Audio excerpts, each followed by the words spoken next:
आज ये वीडियो बनाते हुए मुझे बहुत तकलीफ हो रही है। मुझे नहीं समझ में आ रहा है कि मैं क्या पूछूं, किससे कहूं, क्या कहूं। आज तिरसा का न्यूज़ पूरा दुनिया में सब जानता है।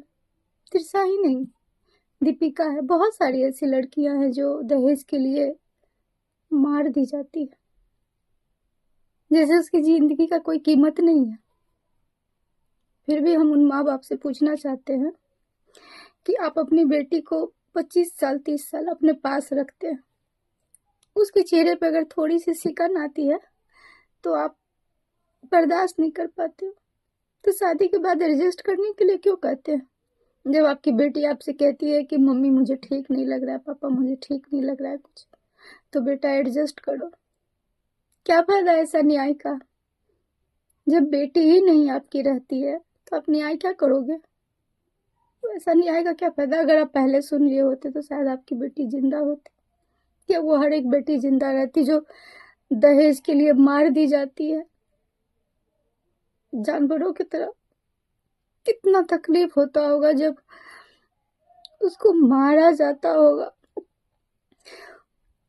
कितनी तड़पती होगी।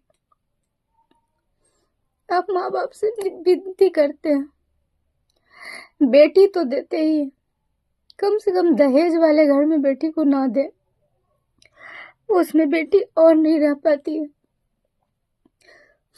क्योंकि दहेज भी लेते हैं और बेटी को सुकून से जीने भी नहीं देते। बताइए,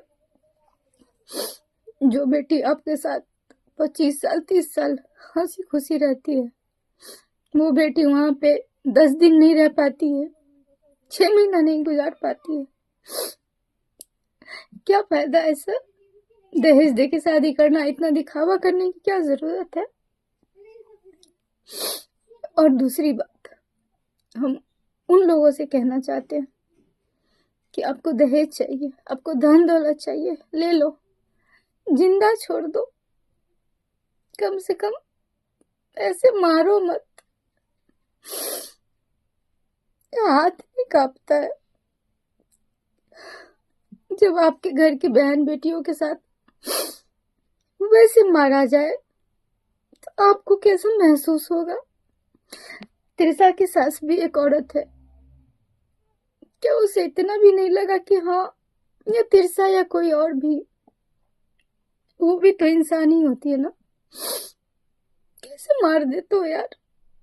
लेना है दहेज, धन दौलत लेना है ना, ले लो, उसे जिंदा छोड़ दो। उसके माँ बाप पे इतना कैपेबल है कि वो अपनी बच्ची को रख सकती है। जो 25 साल 30 साल रख सकती है वो आगे भी रख सकती है।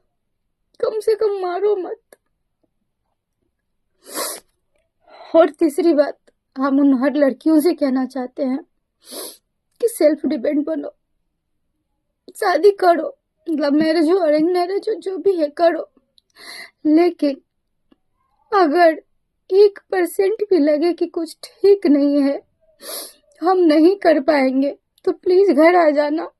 माँ बाप के पास तुम रह सकती हो, कम से कम जिंदा तो रहोगी। तुम्हारे माँ बाप का घर दरवाजा हमेशा खुला रहेगा, लेकिन एडजस्ट मत करना। और न ही कभी इंसान को सुधारने की गलती मत करना। जो इंसान 25-30 साल तक जिनके माँ बाप नहीं सुधार पाते, वो आप लोग क्या संभालोगे, क्या सुधारोगे? ऐसे गलती मत करना यार। हम जानते हैं औरतों को कौन सा पद भी दिया गया है, माँ का सम्मान दिया गया है। दुर्गा माँ का पूजा 9 दिन तक ऐसे दिखाया जाता है, 9 दुर्गा का पूजा होता है, लेकिन जिसको मारा जाता है, हाँ, मुझे इतनी तकलीफ हो रही है वीडियो बनाते हुए कि मैं बता नहीं सकती हूँ, क्योंकि कुछ दौर से मैं भी गुजरी हूँ, मैं भी जिंदा बची हूँ। मैंने झेला है। आज किसी की मौत होती है तो मुझे ऐसा लगता है कि मेरी मौत हुई है।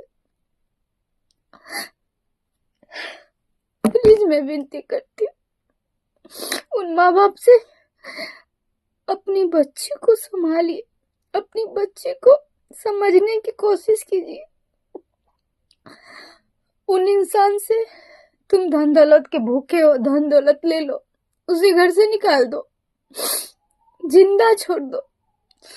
उन लड़कियों से पहले सेल्फ डिपेंड बनो, शादी विवाह करो, लेकिन अगर कुछ गलत लगे तो चुपचाप माँ पापा के पास आ जाओ। जिंदा रहोगी तो बहुत कुछ देखोगी, मर जाओगी तो कुछ नहीं समझ पाओगी। और हम बिहार सरकार से, इनसे पहले भी हम आज तक में भी बोले थे कि बिहार में भी बहुत दहेज प्रथा की वजह से बहुत सारी लड़कियों की जान जानवरों की तरह ली जाती है। अब तो हर जगह ये हो रहा है। तो मैं विनती करती हूँ कि जिस तरह से आप हर कुछ पे एक्शन ले रहे हैं, बिहार में दहेज प्रथा पे भी एक्शन लीजिए, इसको रोकने की कोशिश कीजिए। बेटी पढ़ाओ बेटी बढ़ाओ ये नारा ही रह गया है। चाहे वो गांव की लड़की हो, बिना पढ़ी लिखी हो, या जो पढ़ी लिखी हो, सबके साथ एक ही हादसा हो रहा है। तो मैं सरकार से भी विनती करती हूँ कि जो नारा आप लगाए उस पे, लड़कियों को सुरक्षित दहेज की वजह से नहीं है सुरक्षित, दहेज पे रोक लगाइए, मैं विनती करती हूँ।